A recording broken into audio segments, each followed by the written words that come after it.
El comportamiento de las audiencias frente a los modelos de televisión actual. Los formatos televisivos se han ido transformando a medida que las tecnologías, la educación y las nuevas generaciones han cambiado. Esto ha generado que los canales, más allá del rating que puedan obtener, cedan un espacio para escuchar las reacciones generadas por los contenidos. ¿Qué papel está ejerciendo el defensor del televidente? ¿Se realiza un seguimiento sobre las manifestaciones del usuario? ¿Qué retos representan la inmediatez y la multimedialidad en los diferentes medios de comunicación? El comportamiento de las audiencias frente a los medios de la televisión actual. Ese es el tema de este segundo programa de TV Morfosis, hoy desde Santa Marta, la bahía más linda de América. ¿Quiénes son los invitados, los expertos que nos acompañan en este programa? Veamos. Mario Morales, columnista de El Espectador y colaborador como analista y crítico de televisión en varios medios. Es profesor asociado de la Universidad Javeriana en la especialización en televisión y maestría en comunicación. Tiene magíster en estudios literarios, con estudios en comunicación social, periodismo y especialización en medios y opinión pública. Ha realizado investigaciones sobre temas televisivos, calidad periodística, narrativas digitales y comunicación política digital. Actualmente es el defensor del televidente en el Canal 1 de Colombia. José Llorio, licenciado en Ciencia Política y Ciencias Sociales con posgrados en Gestión Cultural, Comunicación y Opinión Pública. Su desempeño laboral se ha reflejado en medios públicos y privados, con experiencia en formatos televisivos y multiplataforma. Actualmente trabaja como responsable de adquisiciones de los canales Encuentro, Paca Paca y Deport TV, pertenecientes al sistema de medios y contenidos públicos de Argentina. Dago García, comunicador social de la Universidad Externado de Colombia, libretista, productor, director de cine y teatro. Ha escrito y producido más de 35 novelas y series para televisión. En 1995 creó la productora y distribuidora cinematográfica Dago García Producciones Limitada. Ha sido docente en varias universidades de Colombia y de la Escuela Internacional de Cine y Televisión de San Antonio de los Baños, Cuba. Actualmente es vicepresidente de producción y contenido del canal Caracol. Consuelo Cepeda, licenciada en Comunicación Social con énfasis en periodismo de la Pontificia Universidad Javeriana. Realizó una especialización en radio y televisión en Radio Nederland Training Center en Hilversum, Holanda. Desde el año 2001 es la defensora del televidente del canal RCN, integrante de la Junta Directiva de la Organización Mundial de Defensores del Lector, del Oyente y del Televidente. Alfredo Sabag, comunicador social y productor de televisión, especialista en gerencia y gestión cultural, máster en teoría y práctica del documental creativo. Fue miembro de la Junta Directiva de la Autoridad Nacional de Televisión, ANTV, en representación de las instituciones de educación superior del país.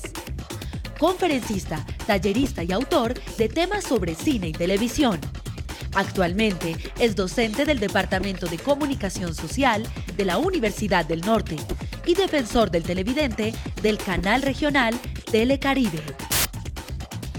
Muy bien, seguimos entonces, damos inicio formal al programa. Miren cómo las cosas todas tienen una continuidad en la televisión. En el panel anterior e incluso desde la presentación de estas jornadas de TV Morfosis en Santa Marta, hemos hablado de el contenido como el rey, y la audiencia como la reina. Ya podremos debatir si son un solo rey y una sola reina o varios reyes para varias reinas o varias reinas para varios reyes. En este panel en particular que promete mucho tenemos defensores de televidente, tenemos representantes de canales privados colombianos, tenemos representantes de canales públicos de Argentina, encargados de temas de adquisición, encargados de temas de contenido. Es decir, podemos en ese sentido debatir desde distintos frentes esto que se refiere al comportamiento de la audiencia frente a los modelos de televisión actual. Empezamos con Consuelo Cepeda. Consuelo, ¿qué papel en ese ecosistema están entonces ejerciendo los defensores del televidente? Pues llevamos con este trabajo de Defensoría del Televidente en Colombia algo más de 15 años y se ha venido evolucionando muchísimo. En este momento no me voy a poner a explicar en qué consiste ser el defensor del televidente, pero sí es, digámoslo así, digámoslo de una manera muy sencilla, el representante de las audiencias dentro del canal. Es la persona que recibe todas sus sugerencias, todas sus quejas, todos, digamos, sus problemáticas, lo que ustedes pueden sentir como televidentes relacionado con los contenidos de la televisión. Sin embargo, en los últimos tiempos, pues esto ha venido variando un poquito porque con la apertura de unos nuevos medios de comunicación, como son los medios virtuales, pues ya cada programa de televisión, cada noticiero, cada espacio televisivo, por lo menos en el canal RCN y en Caracol y en casi todos los canales, pues existen páginas especiales para cada uno de los programas y en esas páginas también se recibe todos los comentarios y todos los sentimientos y todo el feedback que tienen los televidentes en relación con los contenidos. Por lo tanto, ya se acabó un poquito ese tema de carta personalizada hacia el defensor del televidente, sino que ya se extiende más hacia todo el canal y el defensor del televidente, entre comillas, filtra la información que tiene que ver definitivamente con los derechos de la teleaudiencia, que son diferentes a quejas comunes y corrientes. Puedo manifestar que me siento satisfecha en el sentido que la teleaudiencia ha aprendido a ser crítica, sabe manifestar sus inquietudes haciendo análisis muy serios, algo que no sucedía en el comienzo de la implementación de esta figura y que cada día pues se reciben muchísimas opiniones de los televidentes que lo satisfacen a uno como defensor de estar representándolos porque estamos dándonos cuenta que el televidente pues son colombianos, en este caso de muy alta calidad y muy alta sensibilidad. Sin embargo, a veces también es un poco frustrante el hecho de ver que la teleaudiencia se fija o ¿cómo se diría? Les molesta más, por ejemplo, el contenido que puede tener una telenovela o un reality en el caso de los canales privados que el contenido de una noticia donde realmente pues sería más importante que eso los moviera, puesto que ahí estamos prácticamente como defensores tratando de hacer respetar y defendiendo el derecho que debe haber a la libertad de prensa y a la opinión, a la información verdadera.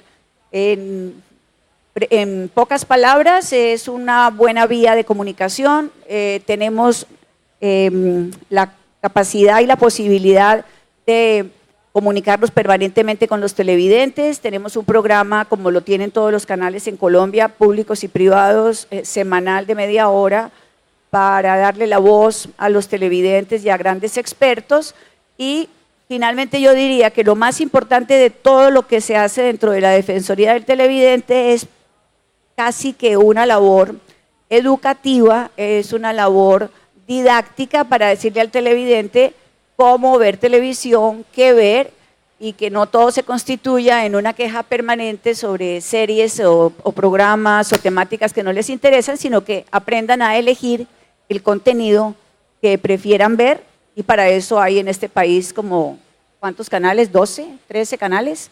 Entonces, realmente opciones son las que hay. Entonces, quiero pues manifestar eso, que es lo más satisfactorio de todo, es que la gente se ha vuelto muy crítica y que a través de las defensorías han aprendido a diferenciar incluso hasta una buena fotografía o una buena actuación, como los contenidos de diferentes programas de opinión. Sin embargo, yo creo que nos hace falta tener una teleaudiencia más crítica en lo que tiene que ver con el sistema informativo de los canales, especialmente privados. Consuelo, muchas gracias. Para resaltar y guardar para el debate lo que acabas de comentar al respecto de que el televidente por lo general se manifiesta, se preocupa por temas relacionados con el entretenimiento más que con temas relacionados con la información. Mario Morales es un académico con muchos años de experiencia en el sector audiovisual, defensor del televidente en el Canal 1. Mario, desde esa experiencia, aparte de que nos las cuentes ahora, formularte una inquietud. ¿Sigue siendo pertinente en este ecosistema tan caótico en el que de pronto nos movemos de consumo de contenidos audiovisuales el pensar en defensorías? Gracias y saludos cordiales. Creo que los momentos que vive la televisión y los momentos que viven las audiencias hablan imperativamente de figuras que tienen que ver con autorregulación fundamentalmente. Y creo que la defensoría del televidente o las defensorías de audiencias en los distintos medios son una de las patas fundamentales en lo que tiene que ver con autorregulación. Es una manera de invitar, concitar, mediar para que audiencias y medios, y particularmente televisión, encuentren puntos en común que dejen satisfechos. Esa parece ser la palabra clave o el objetivo clave a la hora de establecer este tipo de reflexiones, la satisfacción.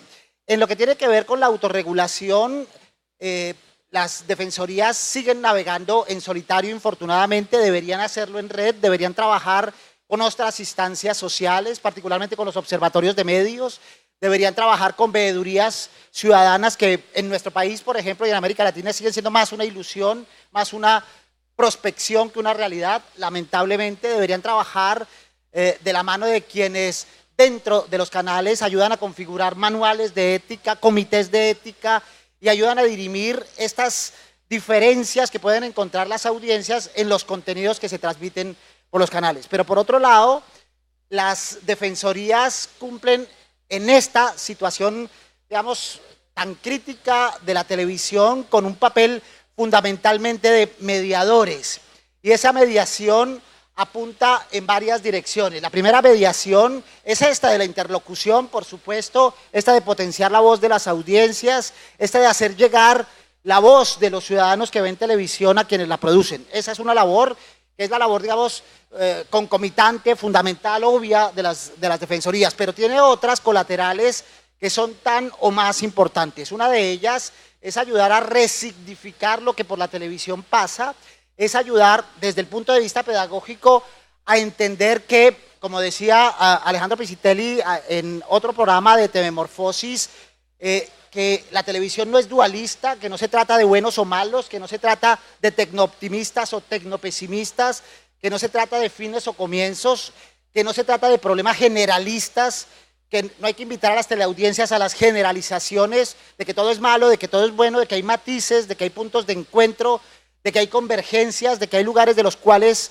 partir y a los cuales llegar desde esa perspectiva. Y creo que las defensorías ahí deben centrar su papel para modular las dimensiones en las cuales estas nuevas audiencias, que hoy consideramos más que audiencias activas como audiencias sociales, es decir, audiencias que consumen televisión, audiencias que conversan sobre la televisión, audiencias que interactúan con la televisión y audiencias que producen televisión, conformando este entorno de audiencias sociales que fundamentalmente parten de una insatisfacción. Casi todas las encuestas que se realizan en América Latina parten del mismo concepto, y es que las audiencias están insatisfechas. Primero comienzan con la televisión abierta, luego con la televisión con suscripción, y ahora lo están planteando en las nuevas plataformas, particularmente las plataformas de video por demanda, donde hay una insatisfacción. Y la insatisfacción se debe a varias cosas. La primera cosa es a una insatisfacción porque las teleaudiencias dicen querer una cosa en televisión, pero resultan viendo otras, y entonces la satisfacción nunca va a encontrar un punto de llegada. La otra insatisfacción tiene que ver con las dimensiones en las cuales consumen. La dimensión lingüística, la manera como la televisión habla, la televisión dice y produce formas de sentido desde el punto de vista de los modos de decir, y ahí hay insatisfacción. En lo segundo, en la dimensión puramente mediática, y es en los flujos, que creo que es donde se están produciendo los cambios más revolucionarios y que tienen que ver con la forma de consumo, con las parrillas, con las franjas, con los horarios, con los arrastres, etcétera. Luego con la dimensión de las tecnicidades, que también es revolucionaria, pero que paulatinamente las audiencias las han aprendido hasta el punto de que hoy son prosumers, son influenciadores, producen videos virales, producen engagement, etcétera, a los contenidos audiovisuales.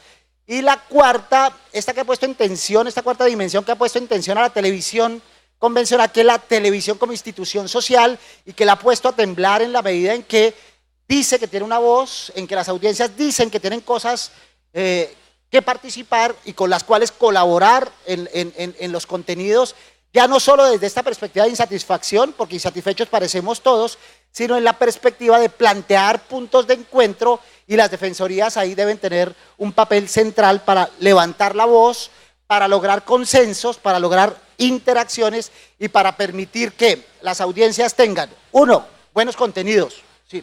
Los contenidos son los reyes, decíamos, las audiencias son las reinas, pero quizá los tronos sobre los cuales descansan son esos flujos televisivos sobre los cuales tenemos que trabajar un poco en la perspectiva no dicotómica, porque las audiencias no están pensando en o primera pantalla o segunda pantalla, sino en el mejor de todos los mundos, la primera, la segunda, la tercera, en medio de la conversación social y con un factor fundamental que es la experiencia de usuario, que es la que comparten en esta época de participación, de interacción y de interacción con esos productores y generadores de contenido. Muy bien, Mario, muchas gracias. Conversábamos antes del programa con Dago García, y recuerdo ahora una frase de Joaquín Salvador Lavado, ese gran pensador y filósofo argentino que firma con el nombre de Quino, que a través de su Mafalda decía que el deporte nacional de Latinoamérica incluso es quejarnos. Y se ha vuelto de moda, es moda desde hace muchísimo tiempo, quejarnos en este caso de la televisión privada en Colombia. Todos nos quejamos de la televisión privada en Colombia, pero se ve la televisión privada en Colombia. Se ha vuelto como moda quejarse, pero también es cierto que la televisión privada programa lo que la audiencia está solicitando, y la audiencia solicita lo que ve, que es en últimas de lo que se queja, pero que sigue viendo. ¿No cree Dago García que en ese sentido esa falta de definición de una audiencia más activa al momento de tomar partido termina de alguna manera por afectar las decisiones que en el caso de la televisión privada se toman al respecto de los programas y las parrillas? Bueno, hay que partir de la base que la posibilidad de quejarse impunemente forma parte de uno de los múltiples placeres que la televisión genera en sus audiencias. La queja hacia la televisión no es una queja reciente. La queja a la televisión es parte de la naturaleza de la televisión abierta, y es parte de la naturaleza de un medio que tiene que producir volúmenes de producción y que tiene que programar constantemente, de pronto a veces sin los procesos y sin los tiempos que pueden permitirse otras formas del entretenimiento. La televisión abierta es un consumidor y un devorador de contenido, como lo es un poco a nivel de las noticias y la información, los periódicos o los noticieros. Pedirle en la lógica de la inmediatez y de la necesidad de estar proveyendo de contenido a un noticiero o a un periódico una exactitud y una investigación total sobre las noticias es un poco absurdo, un poco, Humberto Eco lo decía acerca del oficio del periodista, y decía que precisamente el periodista era aquel que podía darse el lujo de aventurar hipótesis, ¿cierto? No totalmente respaldadas o no totalmente confrontadas con la realidad, sino casi que desde su punto de vista, y podía permitirse el error y podía permitirse la equivocación. En el caso de la televisión eso se revierte en esa relación amor-odio que establece con su televidente y que forma parte integral del ejercicio de ver televisión. A diferencia del arte o a diferencia de cierto tipo de cine donde hay una actitud de respeto reverencial y casi que de intimidación frente al discurso, donde por ejemplo en el hecho teatral o en el hecho de las películas de cine de culto, que se exige ese silencio, esa tensión y esa concentración absoluta con el discurso. En el caso de la televisión abierta, que es un poco lo que parte de lo que me concita aquí, esa misma relación activa, esa misma relación con múltiples dimensiones, dentro de las cuales está el dialogar en términos de protesta, de descalificación, de amor y odio con la pantalla y con los contenidos de la pantalla, forma parte integral del hecho del disfrute de la televisión, del hecho de lo que mencionaba Mario, de los usos que hace la gente de la televisión. La televisión abierta no solamente se ve, ¿cierto?, sino que se utiliza. Y de hecho ya hay quienes hablan más que de la presencia de una relación de comunicación, de una relación de contacto. La televisión no siempre se enciende para ver. La televisión abierta a veces se enciende para tener un contacto. Hay muchas personas que llegan a su casa y lo primero que hacen es encender el televisor y que solamente vuelven al nivel de atención cuando hay ausencia de sonido, por ejemplo. Porque finalmente quien establece el contacto es el sonido. Hay gente que prende el televisor para dormirse, ¿cierto? Hay gente que prende el televisor para acompañar la lectura. Entonces digamos que el exigirle a la televisión un acuerdo o una resolución de lo que hablaba Mario del problema de la insatisfacción es casi que atacar parte de su naturaleza y parte del placer que está inherente en sus ejercicios de recepción. Ese poder protestar y quejarse impunemente siempre genera un placer, no solamente con respecto a la televisión. Qué bueno hablar mal del vecino, qué bueno hablar mal del compañero de trabajo, qué bueno hablar mal del país, qué bueno hablar mal de todo, sin que eso represente un castigo. Es parte como de esa dimensión catárquica que tienen estos ejercicios de queja permanente. Y casi siempre los países cuando tienen problemáticas caóticas como el nuestro, hacen de la queja permanente una forma de enfrentar, resolver, sublimar y exorcizar y jugarse a la catarsis con esas problemáticas irresolubles. Vamos más adelante con este tema porque pudiera ser que en esa ganas de quejarse catárticas las redes sociales puedan en algún momento reemplazar a la televisión. Pero vamos a ir nuevamente con ese tema después de escuchar a José Ignacio Llorio. José Ignacio es responsable de las adquisiciones de unos canales muy importantes que tienen mucho renombre no solamente en Argentina, sino en el resto de América Latina, como son sobre todo Encuentro y Paca Paca. La importancia de Paca Paca es fundamental en América Latina. ¿Se tiene en cuenta dentro del trabajo que realizas qué tanto influye la retroalimentación que se recibe de la audiencia, pero no tanto en cuestiones de rating, sino de percepción de consumo, de uso, de hábitos de uso de lo que se hace con ese contenido audiovisual? Bueno, antes que todo, gracias por la invitación. Hoy justamente estaba hablando con un colega porque tanto Encuentro como Paca Paca al comienzo fue una iniciativa bastante disruptiva dentro del marco de Latinoamérica, no solo en el marco de canales públicos, sino de canales educativos y culturales, pero también porque habían hecho y se habían pensado en función de investigaciones, en función de reflexión, en función de análisis, para el desarrollo de contenidos y de una grilla y de piezas que sean innovadoras. Lo que pasa que estamos hablando de hace aproximadamente 10 años, Encuentro ya tiene 10 años. El modelo de la industria cambió radicalmente y cambió hace muy poco. En términos históricos, ahora todos tenemos smartphones. Hace 5 o 6 años. El desarrollo de todas las iniciativas de multiplataforma y transmedia exitosamente tiene 8 o 9 años. Entonces, esos cambios que son radicales, lo que generan es una gran incertidumbre de mercado.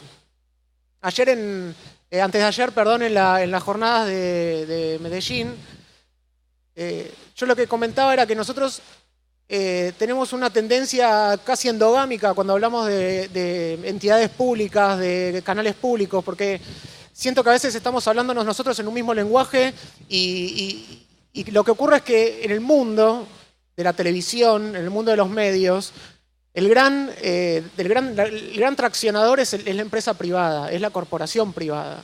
Nosotros lo que hacemos son tratar de jugar dentro de islas, de pequeñas islas dentro de los medios, en donde los verdaderos jugadores, los players, siguen siendo los Disney, los Turner, los Fox, los Viacom. Y ese es el modelo de negocio que está en crisis. Es un modelo de negocio que lo que hace es que las grandes empresas que tenían durante muchísimos años grandes márgenes de rentabilidad a través de un esquema que era bastante estable, que era un ingreso por suscripción o un ingreso por pauta publicitaria, lo que ha pasado es que una tecnología les ha sacudido el piso. Entonces lo que hay es estructuras viejas que tienen que tratar de adecuarse para poder salir a ofrecer esos contenidos, pero fundamentalmente para generar dinero, generar rentabilidad con esos contenidos. Ese es el modelo que está en crisis. Lo que ocurre con los canales públicos, al menos en los canales públicos que tengo conocimiento, es que hemos tratado de estar un poco encima de esa tendencia, pero tenemos algo a favor, que es que nosotros no tenemos atrás que nos persiga ese margen de rentabilidad, esa pauta comercial, esa casa matriz que nos exige seguir una línea editorial determinada. Nosotros lo que tenemos es una posibilidad de jugar y de experimentar. Y en esa posibilidad entra esto que vos me estabas preguntando, que es ¿qué grado de incidencia tiene la audiencia como interlocutor, sobre todo en las redes sociales? Me tomé mi tiempo para responderte, pero la realidad es que mucha. Nosotros también tenemos un tercer canal que es menos conocido, que es el último, que se llama Deport TV, que se especializa fundamentalmente y acertadamente, a mi criterio, en visibilizar todo lo que son las actividades y los deportes amateurs del país. Los deportes menos conocidos, todos sabemos que en Argentina, pero en Latinoamérica también todo es el fútbol. Y sin embargo, cuando nosotros empezamos a mostrar muchísimas actividades en vivo de clubes pequeños de barrio, de otras ligas metropolitanas, ligas menos conocidas, empezamos a tener un rebote en las redes que fue fantástico, fue impensado aparte. El público fue súper agradecido, hubo como una actitud de mucha gratuidad ante esa acción de empezar a iluminar esas actividades de la sociedad civil que están olvidadas, porque aparte de las grandes cadenas de deporte no les interesa eso.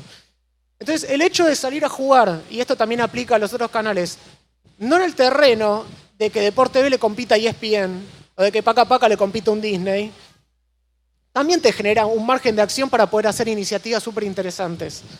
Y en el caso nuestro, también por ser una estructura muy pequeña, le damos mucha importancia a ese feedback, a ese rebote que tenemos en Facebook, en Twitter, en las páginas web, inclusive en el mail que tenemos del canal. Muchas veces nosotros, cuando nos llegan esas iniciativas, la gente de prensa, de relaciones institucionales nos dice, me está diciendo esto una señora, me está diciendo, y eso inclusive tiene una incidencia directa sobre la grilla. Hubo contenidos que hasta se han levantado quizá porque hubo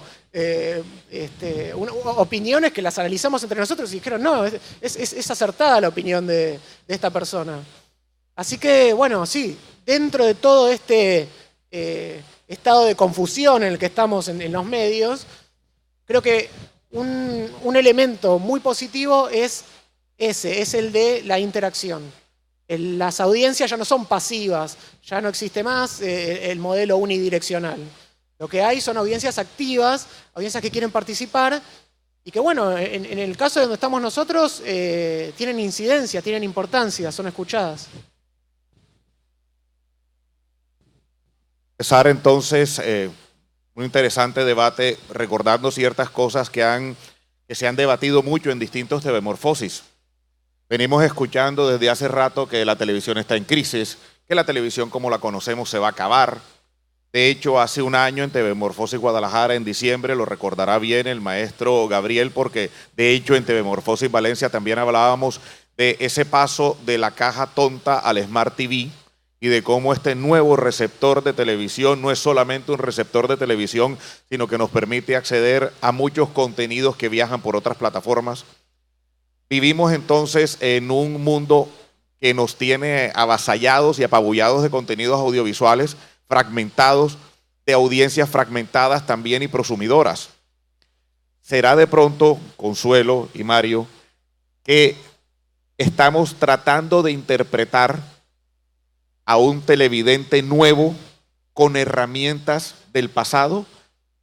Efectivamente, primero que todo quiero contarles que me siento tan confundida como está en este momento el tema de la transición que está llevando la televisión, porque las cigarras me desconcentran tremendamente. No sé si a ustedes les afecte eso, pero yo estoy como si estuviera con una interferencia tenaz. Quiero explicar lo que estoy sintiendo. Me encantan las cigarras, pero en una conferencia pues yo me confundo, perdón que sea tan franca. Sí, en este momento estamos tratando de interpretar al nuevo televidente, porque yo no soy de las que creo que la televisión se va a acabar, ni la televisión se va a acabar, ni la radio se va a acabar.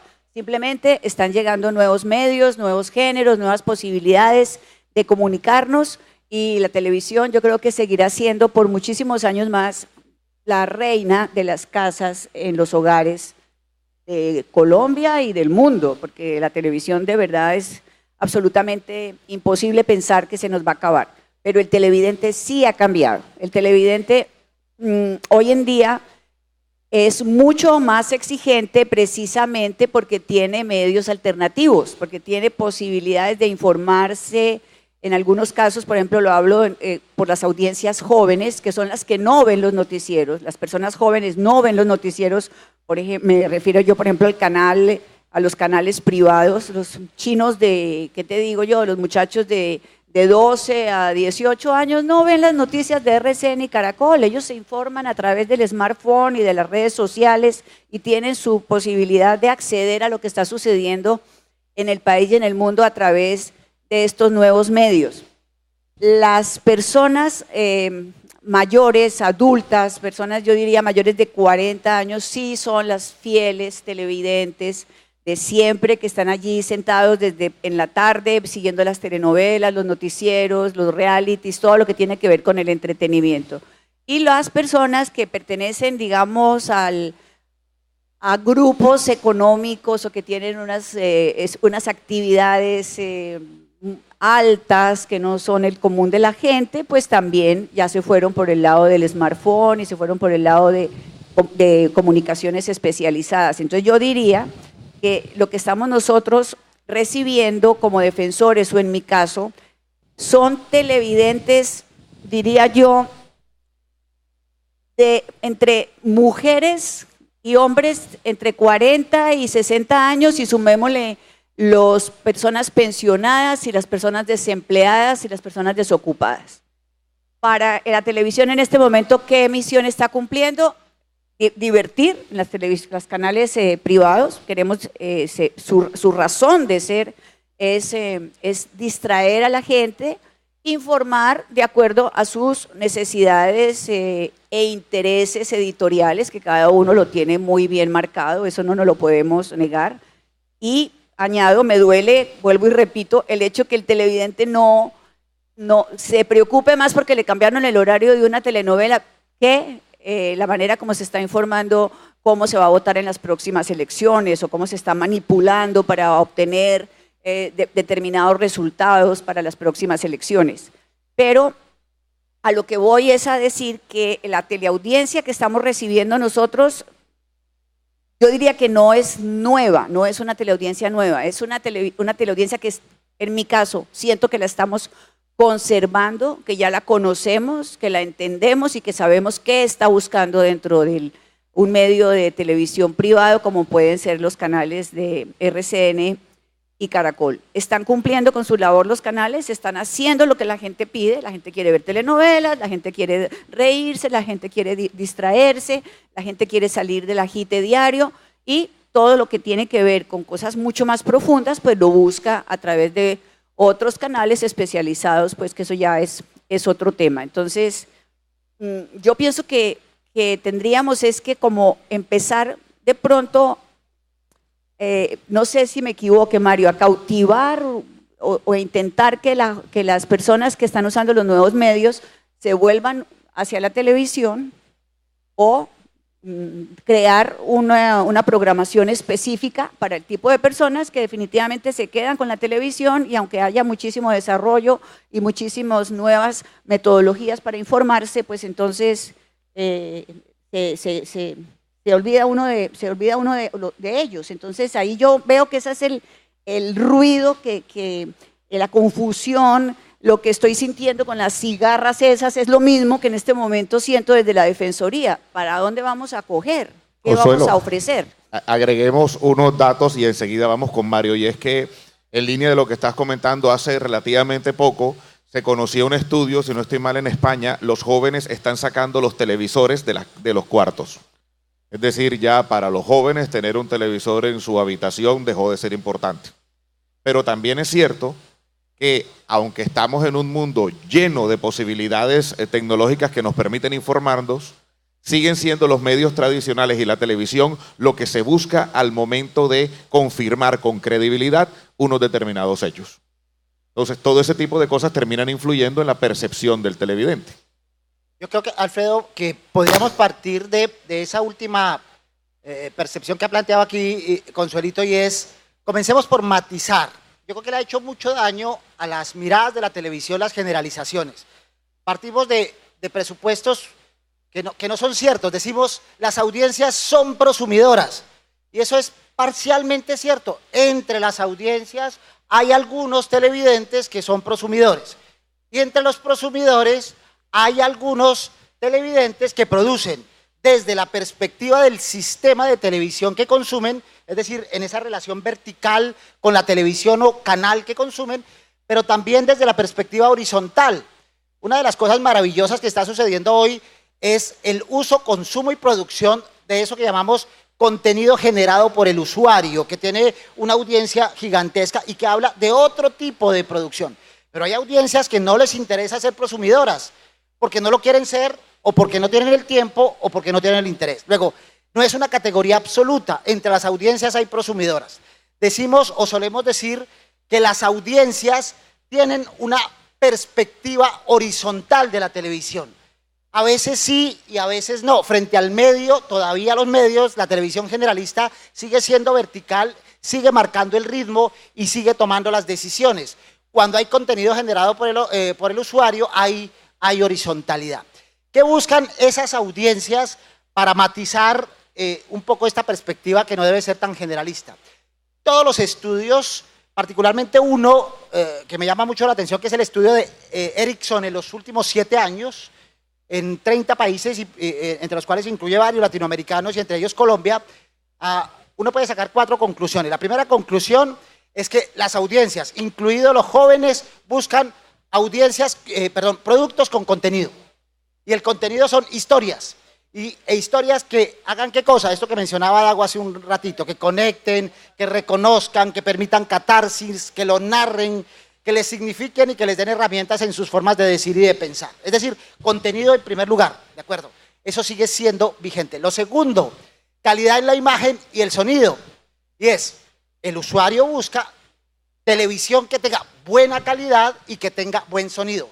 No es gratuito que el electrodoméstico más vendido, según esas mismas encuestas, en estas partes del planeta, siga siendo el televisor de pantalla plana, en búsqueda de buenas imágenes. Y eso enlaza con una lógica. Los jóvenes y los adultos consumen video corto en eso que llamamos segundas pantallas, en televisores y tabletas. Pero las producciones de largo aliento las sigue viendo en pantalla grande, en pantalla gigante. Eso que llamamos primera pantalla y que está definido básicamente es por el uso y no por la tradición. El tercer aspecto que buscan es conversación, pero es que la televisión siempre fue conversación, siempre generó conversación. ¿Qué hacen las audiencias hoy? Se conectan en redes sociales y hablan sobre lo que está pasando en televisión. Antes lo hacíamos con el teléfono de cable y de disco y hablábamos mientras veíamos televisión, solo que éramos 2 o éramos 3 o hablábamos en los balcones o hablábamos al otro día, tardíamente, de la televisión. Hoy las redes posibilitan esa conversación amplia, planetaria. Y la cuarta, esta que mencionábamos hace un rato, la experiencia de consumir televisión. Un fenómeno maravilloso es cuando hay eventos masivos transmitidos por televisión, deportivos, conciertos, etcétera, y la conversación y la experiencia de usuario que tienen quienes se conectan representa toda una atmósfera que está generando unas nuevas dinámicas que hay que aprender a entender y que hablan de una inmersión, de una apropiación y de esa experiencia de usuario. Luego, en esa lógica, hay que matizar porque hay audiencias en distintas perspectivas. Por ejemplo, la binge television, la televisión de consumo de 2 o más capítulos el mismo día. Hoy en América Latina, según las estadísticas, es el 25%, 1 de cada 4 de los usuarios ve diariamente 2 capítulos, por lo menos 2 capítulos de la serie que está viendo. Y ese es un fenómeno interesante porque habla otra vez de conexión, habla otra vez de identificación, habla otra vez de contenido, habla otra vez de historias y habla otra vez de experiencia de usuario, que son como esas 4 categorías que las estadísticas, las encuestas y los estudios van dejando paulatinamente. Muy bien. Dago, retomando esto, hay una frase que puede ser de cajón y es que televisión sin televidentes no tiene sentido. Hacer televisión muy linda, muy bonita para ganarse un premio y tenerla ahí que no la vio nadie, eso no sirve. Y menos para la televisión abierta comercial, en donde sin televidentes el negocio no funciona. En este ecosistema, como lo hemos llamado, como se viene llamando, en donde las audiencias están fragmentadas y retroalimentan de manera distintas, esos televidentes que ahora se están manifestando de maneras muy particulares, ¿cómo son medidos y tenidos en cuenta al momento de hacer televisión en este caso, la televisión comercial en Colombia? Pues el primer indicador de medición del comportamiento de las audiencias pues, es el rating. El rating de una u otra forma se ha fetichizado y se ha olvidado que detrás del rating y de la medición lo que hay es hay una respuesta y un comportamiento de unas audiencias. El rating te dice a ti quién está viendo un programa, quién se va, quién llegó, qué sucedió en todas las regiones del país, en todos los estratos sociales, en todas las regiones, en todas las edades. Es un material de información de qué está sucediendo con las audiencias que luego se convierte en herramienta de toma de decisiones. Por supuesto que también escuchamos al defensor del televidente, pero con el defensor del televidente creo que sucede una cosa incluso más interesante aún que el hecho de tener en cuenta su opinión, y es que gracias al programa del defensor del televidente y a la indagación que hace el defensor del televidente a partir de las cartas que llegan con los productores, está obligando a hacer una cosa, a un ejercicio de una disciplina que generalmente no tiene la televisión abierta, y es reflexionar sobre lo que se hace. Y que la misma gente que hace la televisión se vea obligada a reflexionar y explicar lo que está haciendo. Cuando Consuelo, Amparo o Mario citan a su programa a un productor y le transmiten la inquietud del televidente, le dice, el televidente se queja porque siente que en su programa hay exceso de violencia o porque cree que en su programa se usa un mal lenguaje, está obligando al productor y por lo tanto al aparato productivo a explicar y reflexionar sobre su quehacer. Y creo que esto es uno de los elementos que poco se tienen en cuenta a la hora de evaluar la importancia de un defensor. Trata como de evaluarse desde la perspectiva cuantitativa. ¿Cuántas cartas llegaron? Y creo que con una sola carta puede ser mucho más importante y tener mucho más trascendencia que 1 millón de cartas cuando toca un tema álgido y cuando obliga a que un productor, un ejecutivo, un director o hasta un actor reflexione sobre lo que está haciendo. Siempre la reflexión redunda en beneficio de la cualificación y es un ejercicio que por su misma naturaleza la televisión abierta poco hace. Entonces digamos que a ese nivel de consultar la audiencia se produce un fenómeno que parece aún más interesante que el medir la satisfacción o la insatisfacción. También los canales tienen unos departamentos muy sólidos de mercadeo que hacen investigación no solamente consultando al televidente, sino también haciendo análisis de contenido y haciendo análisis de historia de tendencia. La televisión, como usted lo decía, sin el público no existe. Y por lo tanto, los productos de la televisión abierta son espacios de negociación entre productores y receptores. Ahí en el programa se condensa los intereses y se negocian los intereses de cada uno. Por lo tanto, la televisión abierta tiene, por su misma naturaleza, que estar teniendo en cuenta, teniendo que consultar y teniendo que integrar esa respuesta que se tiene de los públicos. Experiencia se está escuchando bien. José Ignacio, desde la experiencia que tienes con el sistema de televisión público en Argentina, ¿cómo a esta audiencia fragmentada se le puede fidelizar?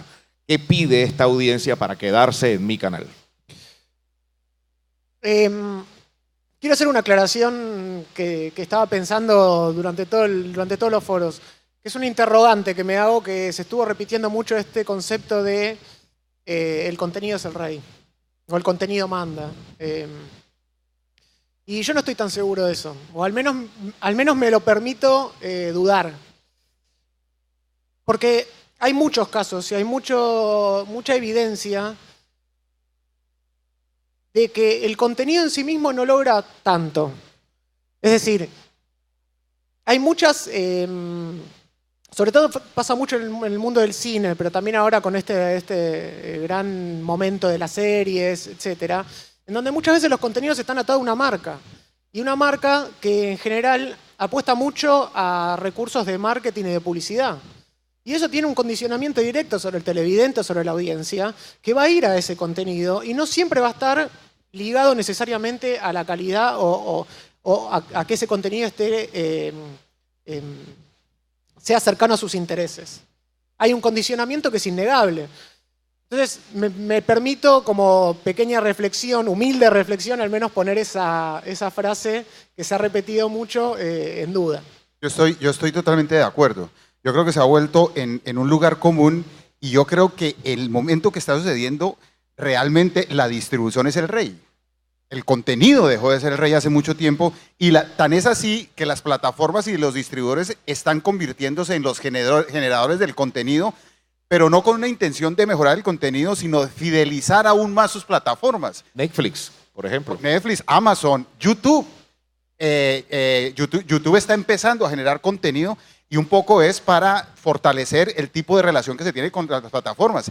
Entonces, esto de que el contenido de rey es un lugar común que en el nuevo panorama tiene que reevaluarse porque realmente, y estoy de acuerdo con el compañero, en este momento el rey es la distribución. La forma de distribuir se convirtió en el rey y el contenido está al servicio de esas nuevas formas de consumir televisión. Se toma nota para los próximos programas de Telemorfosis. Muy bien, sigue José Ignacio. Sí, en esa línea también, lo comentaba antes de ayer, hace poco se hizo un estudio que lo hizo Disney, en donde se consultó se hizo una muestra muy grande a lo largo de toda Latinoamérica sobre cuál era la preferencia en contenidos audiovisuales de chicos que van de 5 a 15 años, y por primera vez en el 2017 la elección número 1 fue YouTube.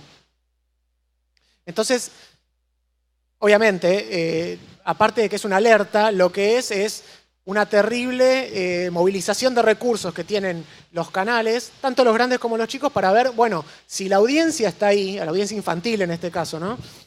O adolescente, bueno, ¿qué es lo que tenemos que generar para ir a esa cadena de distribución y mostrar los contenidos que yo quiero para fortalecer mi marca, para generar rentabilidad, para la finalidad que tenga la entidad o la organización o lo que sea? Entonces, lo que está pasando es que se está trabajando mucho en los formatos.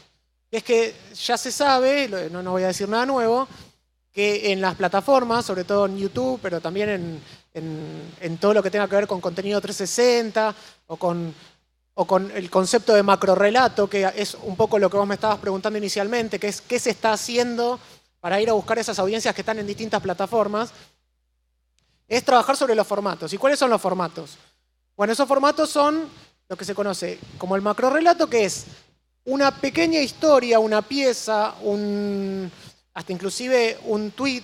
Por ejemplo, el caso paradigmático es que todos sabemos que Frank Underwood tiene un Twitter, el protagonista de House of Cards, que hoy es una movida de marketing súper interesante, creativa y eficaz. Un personaje de ficción que tiene su propia cuenta de Twitter. Inclusive hasta, no sé, pero en Argentina salía en los diarios sobre qué opina Frank Underwood de tal campaña de un político. O sea, como, bueno, en fin.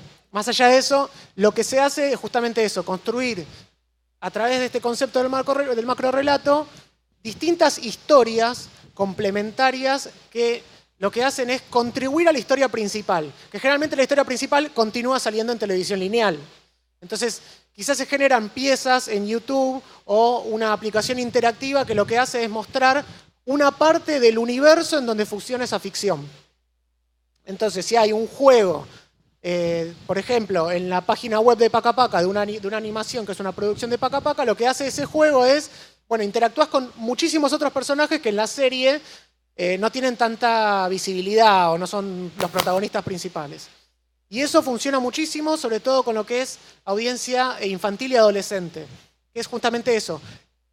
Te voy a mostrar distintas partes y distintos personajes, distintas acciones, distintas actividades de esos elementos que hay dentro del universo creado en la ficción. Y eso, bueno, es un poco una apuesta que de a poco estamos tratando de hacer. Muy bien, nos quedan unos cuantos minutos, 4 minutos nada más, para darle paso al siguiente programa de Televemorfosis, pero indudablemente y gracias al generoso aporte de nuestros expertos invitados especiales, se han generado muchas inquietudes que con toda seguridad se tocarán no solamente en este Televemorfosis, sino en las versiones subsiguientes. La distribución entonces pasa siendo el rey. Rápidamente entonces, para concluir, una idea en 30 segundos que nos invite a la reflexión sobre el papel de la audiencia, el papel de la defensoría. Consuelo. El papel de la audiencia, yo diría que las audiencias se han reducido, según mi opinión, en edades. La televisión abierta no está siendo vista, y me perdonan porque no manejo cifras, no está siendo vista por los niños ni por los adolescentes. ¿Cuál es mi reflexión? Sigamos exigiendo de alguna manera o teniendo participación en las defensorías del televidente, contando qué nos interesa, qué queremos ver, cómo queremos que nos informen, y mantengamos viva esa antigua tradición de reunirnos alrededor de la televisión en familia para estar juntos y poder comentar, y que eso lo puedan heredar en un futuro, y eso suena muy utópico. Todos estos niños que jamás se han sentado a ver televisión en familia, según la experiencia que tengo pues yo en este momento de mi vida. Simplemente no dejemos morir la televisión, intentemos que tenga los contenidos que nos hacen felices. Lo que está demostrado es que a la gente le gusta lo que se está produciendo porque da buenos resultados en audiencias, y olvídense que los canales van a producir lo que no se vende o lo que no tiene buen rating. O sea que simplemente hay que velar como defensores por el contenido, pero por los contenidos desde el punto de vista, como decía Mario, la autorregulación para no violentar a los seres humanos, para no fomentar odios, para informar de una manera objetiva y adecuada, entre comillas. Y ya no creo que podamos hacer más. Yo creo que estamos en un momento de transición en que de pronto, y lo digo con mucha seguridad, vamos a ser los defensores de las audiencias, vamos a terminar siendo reemplazados por todas esas nuevas páginas sociales donde las personas pueden comunicarse directamente con los programas y manifestar sus satisfacciones o sus insatisfacciones. O sea que tendríamos que replantear cuál es el papel de los defensores. Muy bien, Consuelo. Mario, ¿un buen televidente entonces hace una mejor televisión? ¿Sigue teniendo relevancia esta afirmación? Sin la menor duda, se encuentra la correspondiente respuesta y el correspondiente oído. Y creo que muchas instituciones sociales pueden ayudar a potenciar la voz del televidente en la idea de ayudar a mejorar lo que pasa en la televisión, que no es solo contenidos, como hemos dicho, sino conversación y experiencia de uso. Creo que instituciones como las defensorías, las veedurías, los observatorios de medios ayudan a crear audiencias críticas, pero no en esa perspectiva minimalista de decirle a las audiencias, apaguen el televisor. Las audiencias siempre lo han hecho, hoy lo están haciendo, no apagan el televisor, simplemente cambian de canal. No, en otra perspectiva, y esa es la perspectiva de generar audiencias críticas desde la comprensión de lo que están haciendo con la televisión. Y la televisión dejó de ser definitivamente el método directo, lineal, vertical, para convertirse en un ambiente, en un entorno, en un ecosistema a donde se pasó a vivir la audiencia. Y depende de lo que pase allí, la tenemos despierta, la tenemos activa, la tenemos interactiva, la tenemos social, la tenemos participativa, la tenemos prosumidora y la tenemos al mismo nivel. Pero depende en buena parte de lo que pase por allí, por ese ambiente y por ese entorno. Dago, y en este ambiente, ¿cómo entonces la televisión privada, la televisión comercial está arropando a ese televidente distinto? Yo creo que no lo está arropando y creo que la televisión abierta ha caído en una trampa que si no se corrige puede tener consecuencias graves, pero que empieza a dar visos de hacer conciencia, y es que la televisión abierta debe dejar de tratar de parecerse a la televisión de plataforma y a la televisión de cable, porque nunca va a tener ni los presupuestos, ni el expertise, ni el televidente dispuesto a consumir televisión de cable por televisión abierta. La televisión abierta tiene que recuperar su naturaleza, tiene que recuperar su particularidad, tiene que dejar de tratar de parecerse a la televisión de plataforma y posiblemente ahí va a recuperar mucho de la audiencia que ha perdido. La gente que ve la gente que hace la televisión y reflexiona sobre la televisión abierta, poca televisión abierta ve. La gente generalmente que reflexiona y hace y ejecuta la televisión abierta ve televisión de cable y de plataforma y no se ha dado cuenta que ellos han cambiado más de lo que ha cambiado el público. Y por lo tanto está tratando de reproducir de manera mediocre lo que hace la televisión de plataforma en la televisión abierta, con las consecuencias de que ese público prefiere ver la televisión, esos programas en la televisión de plataforma donde están mejor producidos. Entonces hay que recuperar la particularidad y con eso yo creo que se recuperan las audiencias que se han perdido. José Ignacio, los segundos finales ya para cerrar. En esta línea, ¿cuál debe ser entonces la particularidad de la televisión pública en este ecosistema tan fragmentado de audiencias que hacen lo que quieren, a la hora que quieren y como lo quieren? La verdad no tengo la respuesta. Lo que sí te voy a decir es que la televisión pública lo que tiene es la obligación de experimentar.